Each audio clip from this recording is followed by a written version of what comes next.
The journal was wrapped in a dish towel and left on a folding chair. That was all I got. I stood in my father's living room, holding it with both hands, while my older sister, Nadine, and my younger brother, Philip, signed papers on the dining room table behind me. I could hear the pen scratching. I could hear Nadine laughing at something the attorney said. Arthur Del Rey, the family's estate lawyer for 30 years, had a warm voice and a way of making terrible things sound like good news. I didn't turn around. The journal was small. Burgundy cover, water-stained at the corner, the kind you find at a craft store for $4. My name wasn't written anywhere on it. There was no note attached. No explanation tucked inside the dish towel. Just this. I have a habit I've never told anyone about. Every morning before I leave for school, I check the mirror in the hallway. Not to look at myself, but to look at the house behind me. I don't know when I started doing it. I think I'm checking to make sure something is still there. I've never figured out what. I thought about that while I stood holding my mother's journal. Welcome back to her secret diary, the place where the stories no one was supposed to tell finally find their voice.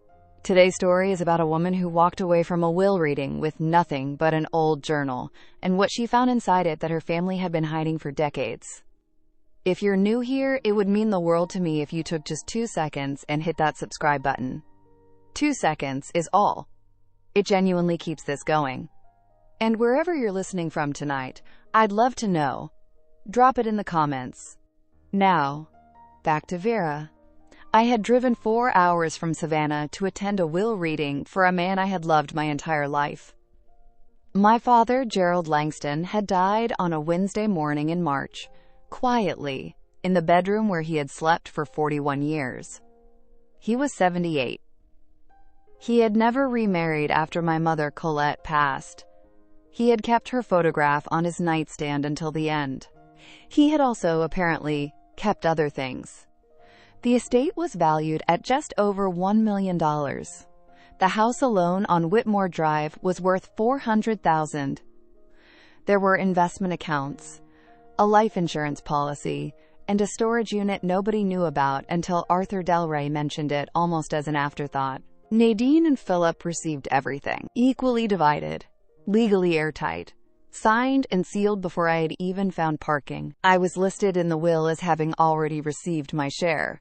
Those were the exact words Arthur used, already received. He said it gently, the way you'd tell someone their flight had been canceled. He slid a document across the table. A receipt, dated 11 years ago, with my signature at the bottom. I had never seen that document before. I am a music teacher. I have taught chorus at the same high school in Savannah, Georgia for 22 years. My husband, Warren, coaches track at the middle school down the road. We are not wealthy people. We are not people who received $1 million 11 years ago and forgot about it. I asked Arthur what the receipt was for. He looked at Nadine before he answered. That small look, that half second. I have replayed it every night since. He said the funds had been disbursed directly to me per my father's instructions, and that the transaction was fully documented. He said it with the confidence of someone who had rehearsed it. Then he moved on. The estate sale closes in 30 days. Once the house is signed over, it's gone. I sat in my car for a long time after. The journal was in my lap. I opened it to the first page, just to see. My mother's handwriting. Small and slanted, the way I remembered. The first entry was dated the year before I was born, and in the margin, in different ink, newer, darker, someone had written 4 words next to her name. I read until 2 in the morning. The journal was my mother's, Colette Langston's, written in the years before she got sick. Small observations mostly. Garden notes, things she was grateful for. Grocery list tucked between entries like she'd run out of paper.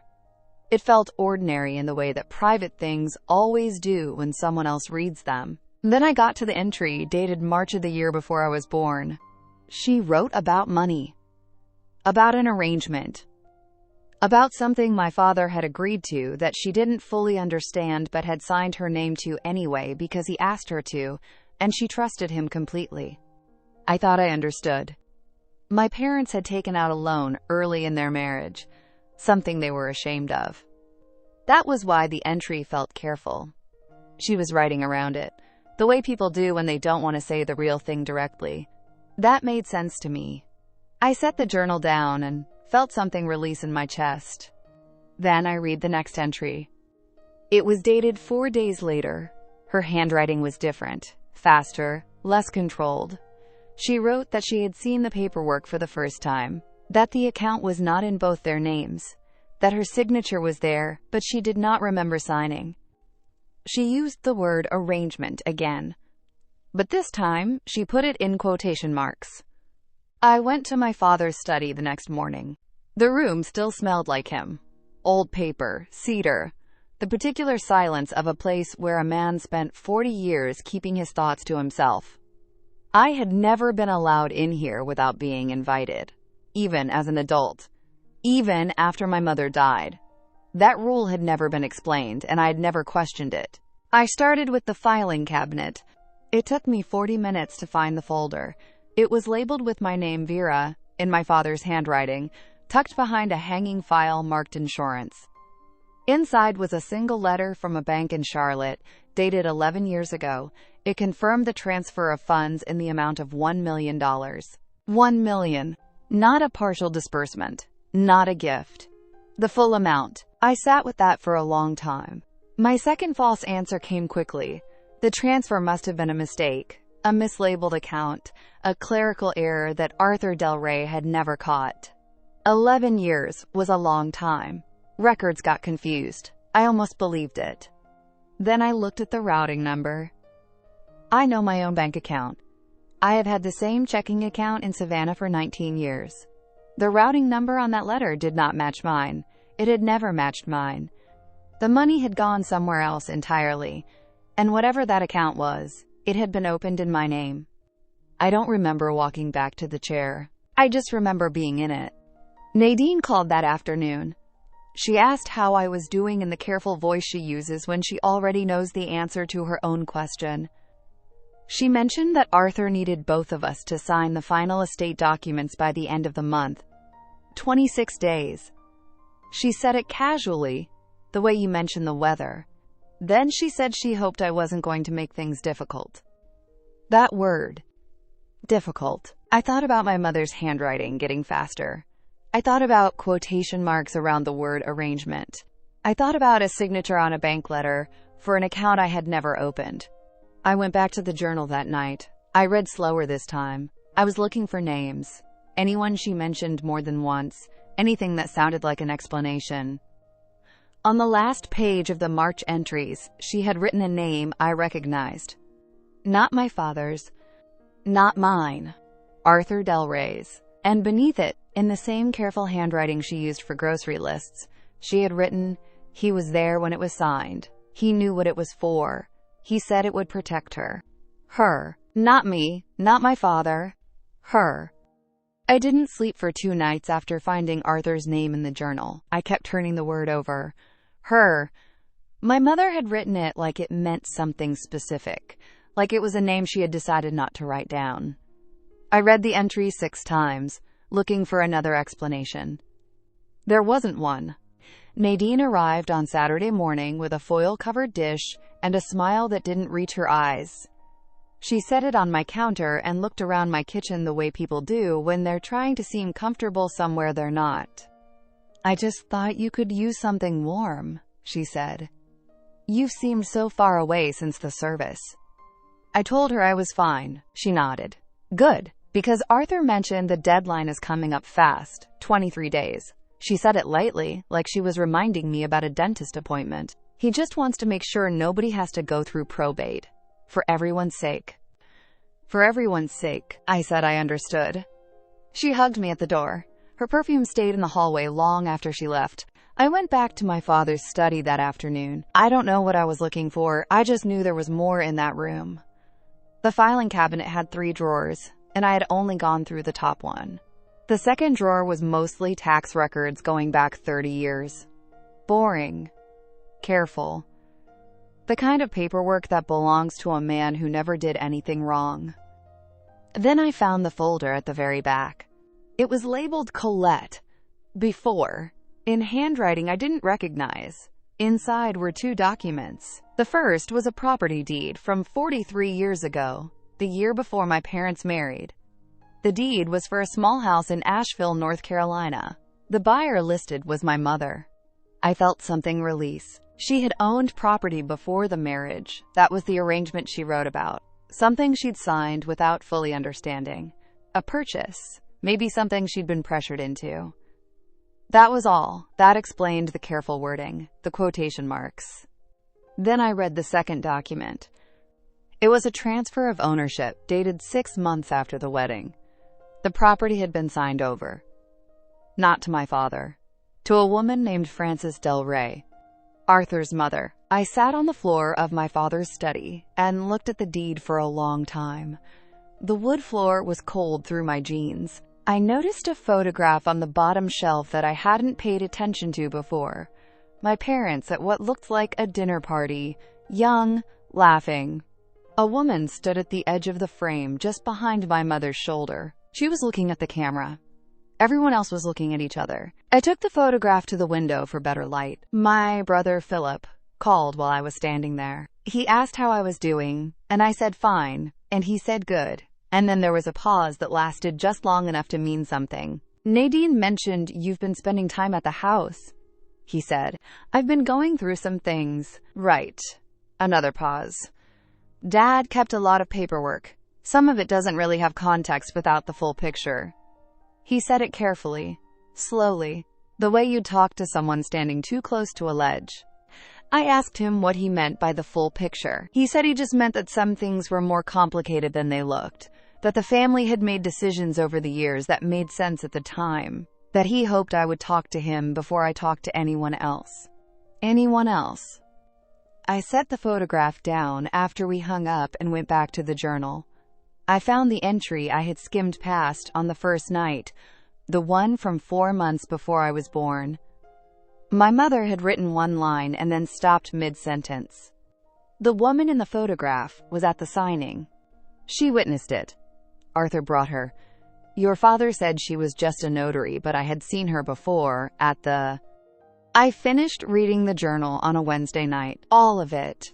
Every entry, every margin note, every grocery list tucked between pages. I had been reading in pieces, afraid of what came next. That night, I read straight through to the end without stopping. Then I sat very still. My mother had known something was wrong from the beginning. Not everything, not the full shape of it, but enough. She had written around it the way you write around a word you don't want to say. She had used careful language. She had protected someone. I just hadn't understood who. I called Warren, my husband, and asked him to come to Savannah. I didn't explain.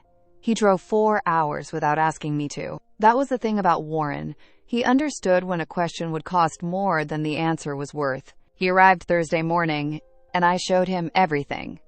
The journal, the deed, the bank letter, the transfer to Frances Del Rey. He read slowly, the way he reads everything, and when he finished, he looked up and said one thing.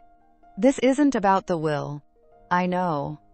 The will was the distraction. $1 million and a receipt, with my signature, was meant to be the entire story. The thing I would fight, the thing I would obsess over, the thing that would burn all my energy while everything else stayed buried. I went back to my father's study that afternoon and looked at it differently. Not as a room full of paperwork. As a room where decisions were made. The bottom shelf, where I'd found the photograph, had a faint rectangle in the dust. The shape of something that had sat there for years and recently been removed. Something had been taken from this room. Nadine called Friday morning. Twice. The second time, she didn't wait for me to speak. The deadline is today, she said. Her voice was very warm, very patient. Arthur just needs your signature on 2 documents and then everything is settled. For everyone. I asked her which 2 documents. There was a pause. Short. Careful. Just the estate transfer and the standard release form, she said. Nothing complicated. I had not mentioned a release form before. I hadn't known there was one. I wrote it down on the back of an envelope and said I would call Arthur directly. She said that wasn't necessary. I called Arthur anyway. He answered on the first ring, which told me he had been expecting Nadine to call first. I asked about the release form. He explained it was standard language. A formality, really, that confirmed I had no further claims against the estate. No further claims. I told him I needed to read it before I signed anything. He said he would email it over. He said it in the tone of a man who has been trusted for 30 years and cannot imagine a world where that changes. The email arrived in 11 minutes. I read the release form twice. In the second paragraph, buried in legal language about estate disbursements and family agreements, was a reference to a prior transaction. It cited the bank letter from Charlotte. It cited my name. It cited the account number I had never owned. Signing the release would mean I had received everything. It would mean the account was mine. It would mean the $1 million had been given to me, legally, completely, and without dispute. It would close every door. I printed the form and brought it to the study. I set it on the desk beside the journal, beside the deed, beside the photograph of the woman at the edge of the frame. I looked at all of it together for the first time. Frances Del Rey. Arthur's mother. At the signing. A witness. And then I remembered something from part 1. The very first thing that had felt wrong. The dish towel. The folding chair. My father had wrapped the journal himself. He had left it on a chair he'd carried from another room. The chair from his study. The one that always sat by the bottom shelf, where something rectangular had recently been removed. He had left me the journal on purpose, and whatever had been on that shelf, he had meant for me to find that too. It wasn't gone. It was somewhere he knew I would eventually look. I found it behind the filing cabinet. A wooden box, small enough to hold with one hand. No lock, just a lid that fit too tightly, the way old things do when they've been sealed for years by humidity and time. Warren helped me ease it open on the kitchen table Friday morning, the morning the deadline expired. Inside was a second journal. Not my mother's handwriting. My father's. I didn't read it alone. I called my father's oldest sister, my Aunt Rosalind, who had driven up from Hilton Head the day before at my request, and we read it together at the kitchen table while Warren made coffee. She didn't say anything for a long time after. Then she said, "He knew." My father had known about the account since the beginning. Not because he had created it, but because Arthur Del Rey had. The arrangement my mother wrote about in her journal, the one she signed without fully understanding, had been Arthur's design from before my parents' marriage. A structure built to hold assets outside of inheritance law. Frances Del Rey had been the notary. The signatures had been real. But the account had never been mine. My Aunt Rosalind had been listed as a witness on the original property deed 43 years ago. She had signed her name and then been told it was routine. She had believed that for 4 decades. Reading my father's handwriting, she pressed her hand flat on the table and held it there. I didn't need to say anything. I sent Arthur Del Rey a single email that afternoon. No accusations. No demands. I attached 3 documents: the deed, the bank letter, and a scanned page from my father's journal that contained Arthur's full name, the account number, and a date. I told him I would be consulting an attorney on Monday, and that I wanted nothing from the estate except what had been taken. He called within the hour. Nadine stopped calling after that. Philip called once, 2 weeks later. He said he hadn't known the full extent of it. I don't know if that's true. I told him I needed time, and he said he understood, and we left it there. Quietly, without a door being slammed. Just a door, left slightly open, neither of us sure yet if we'd walk back through it. Some things don't resolve cleanly. I kept the journals, both of them. I had them wrapped in clean linen and placed on the bottom shelf of my father's study, in the rectangle of clear wood where something had always stood. The folding chair went back in the corner where it belonged. The room felt like a room again. I drove back to Savannah on a Sunday.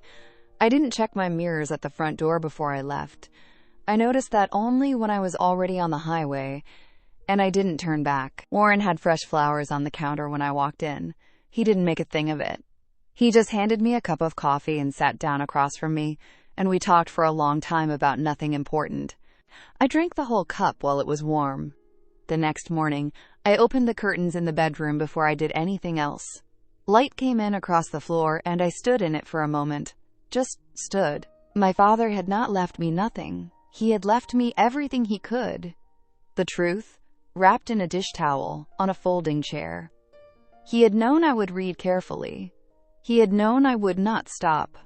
He had known me. I think about that sometimes, sitting in the kitchen with the late afternoon light coming through the window, the 2 journals on the shelf where I can see them from my chair. I wonder what I would have done if the box had never been there. If I had just signed the release and driven home and spent the rest of my life not knowing. I don't think I could have. But if you'd been sitting in that folding chair, holding that dish towel, that ordinary little journal, would you have kept reading? Or would you have set it down and let it stay a mystery? Tell me honestly in the comments. And if this story stayed with you, please like, share, and subscribe to Her Secret Diary, where the stories no one was supposed to tell finally find a place to breathe.